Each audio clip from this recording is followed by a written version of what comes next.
Okay folks, as you can see behind me, this is the brand new marina facility at Alum Creek Lake State Park.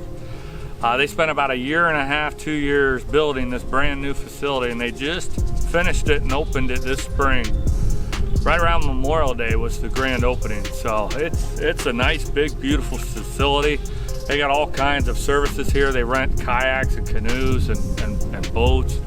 So if you're not familiar, if you haven't been here in a while, you want to check out the services in the new facility, come on down to Alum Creek Lake State Park and check out the new marina. It's pretty sweet. Hello folks, Kyle here, Dark 30 Outdoors. Hey, welcome back and thanks for watching. Today, I'm gonna tell you, you can't fish for muskies when the water is hot. And I'm gonna tell you, you can't hold muskie vertical if you catch them. Actually, no. I'm not that guy. I don't tell people what they can or can't do. So you don't have to worry about that. But this video, it is a video about muskie fishing during hot water periods and muskie handling. We want to make sure we're taking care of the fish.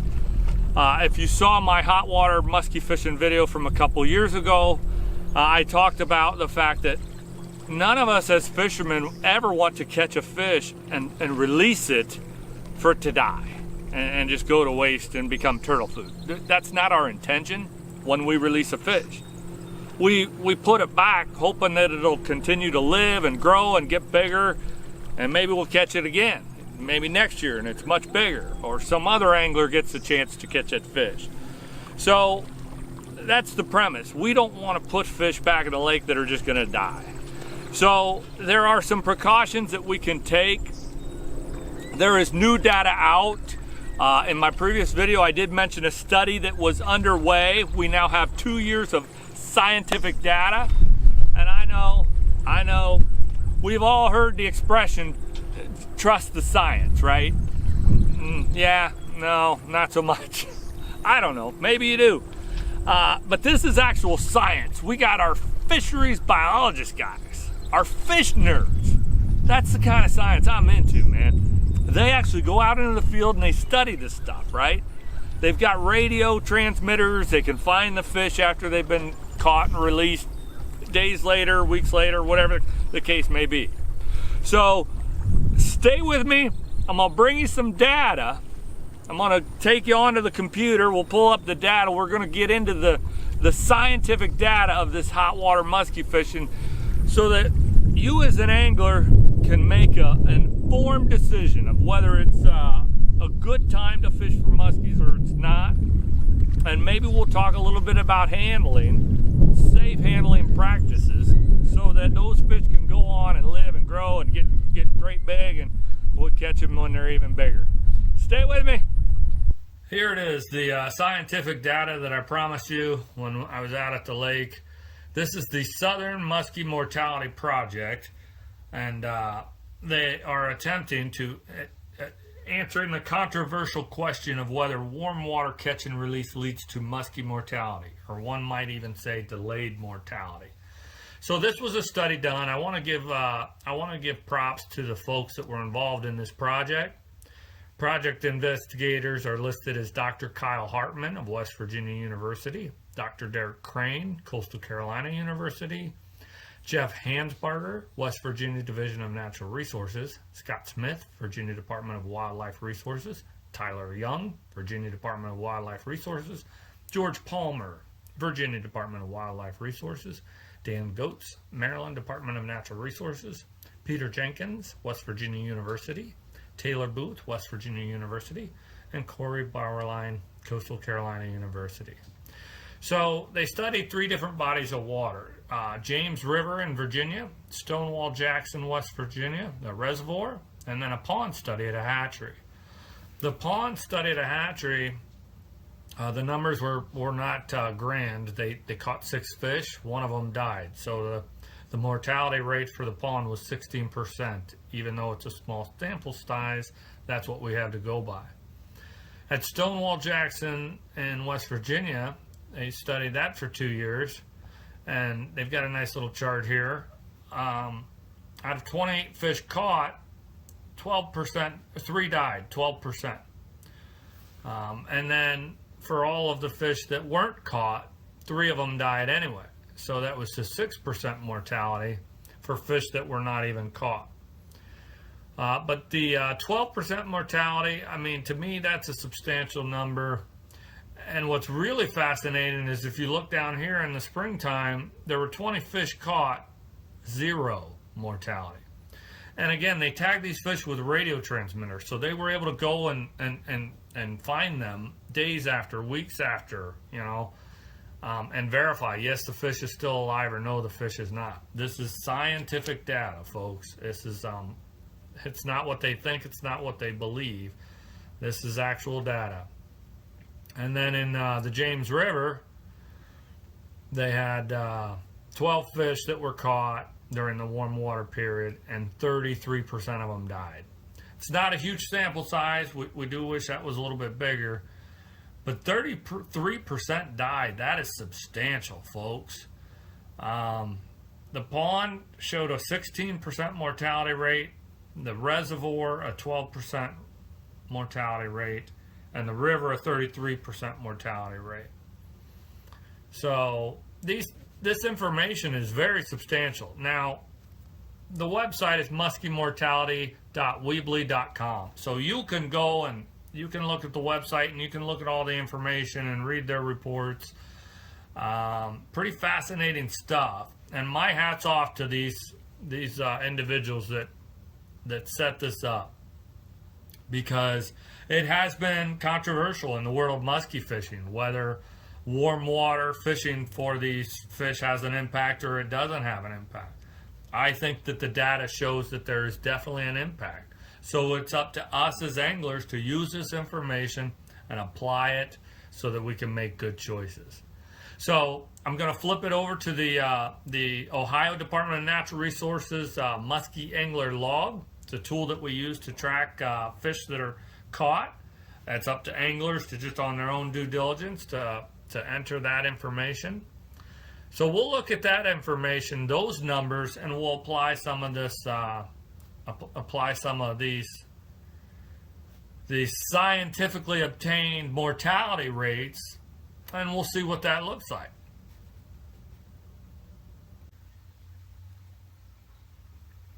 Okay. So here we are. We're looking at the Ohio DNR Muskie Angler Log.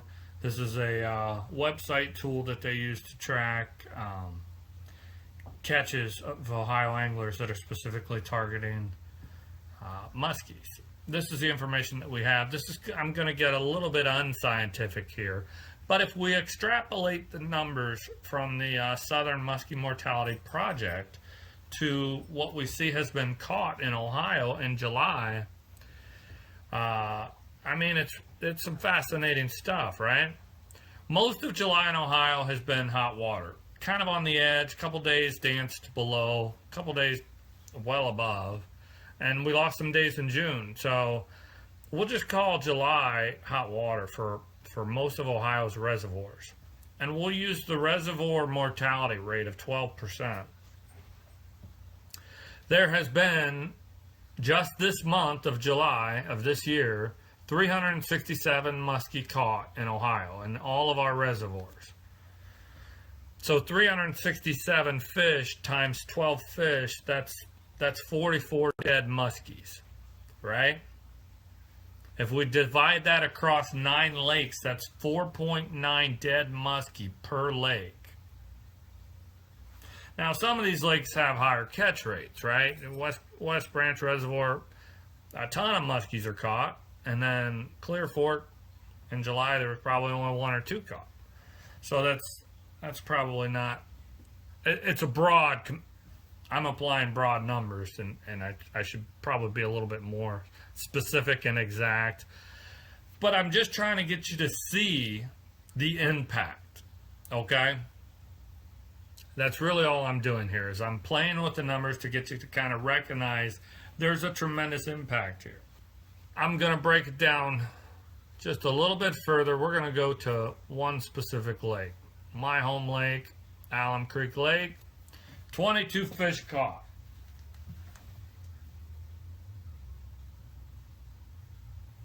Some quick math times 12%. That's 2.65.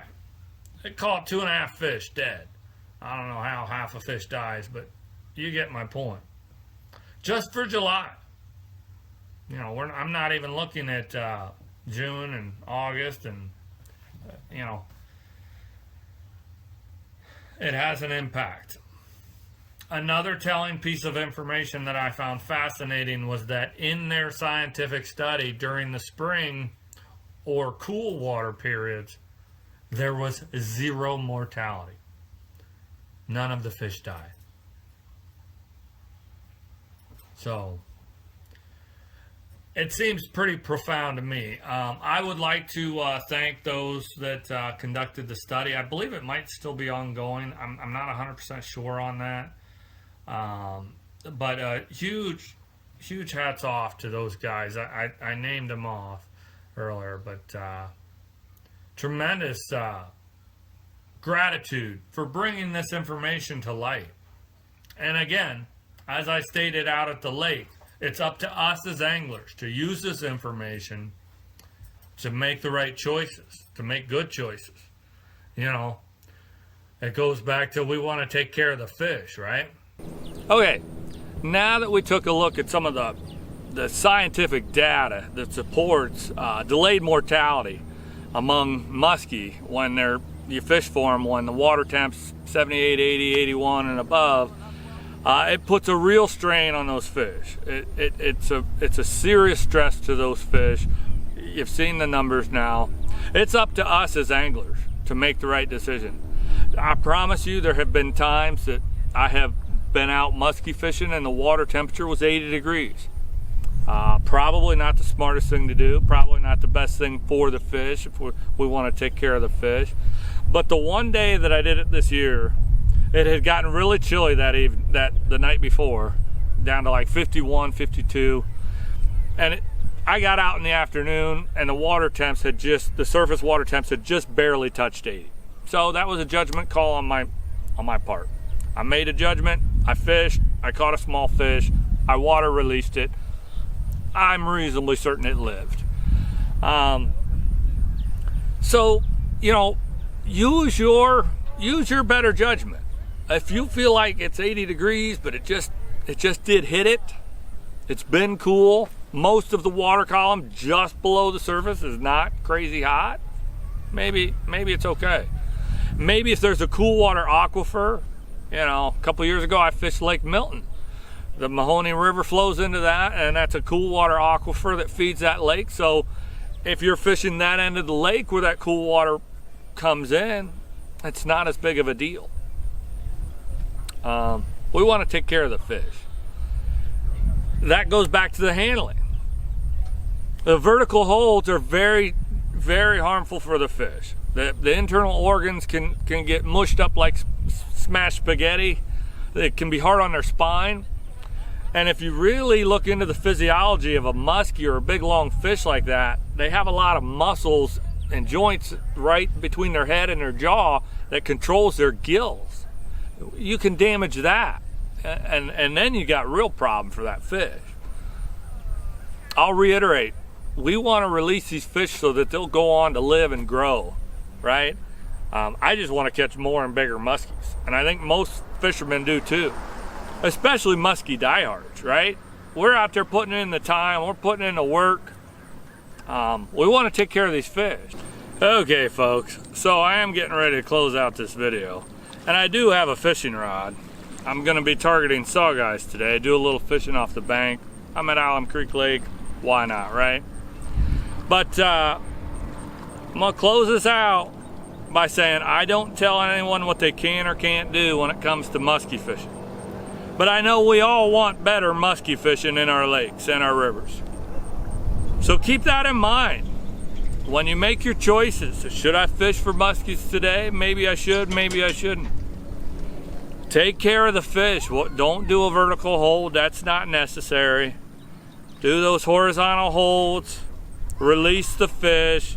Don't pump them back and forth, just hold their tail and let them get their wits. They'll get going. If we all do our part to handle the fish with care and to make good choices of when we should or shouldn't fish for them, then we're gonna have better muskie fisheries. All of our lakes and rivers, it's gonna be better muskie fishing. And I think that's what we all want. So, I gotta get to fishing, man. As always, thanks for watching.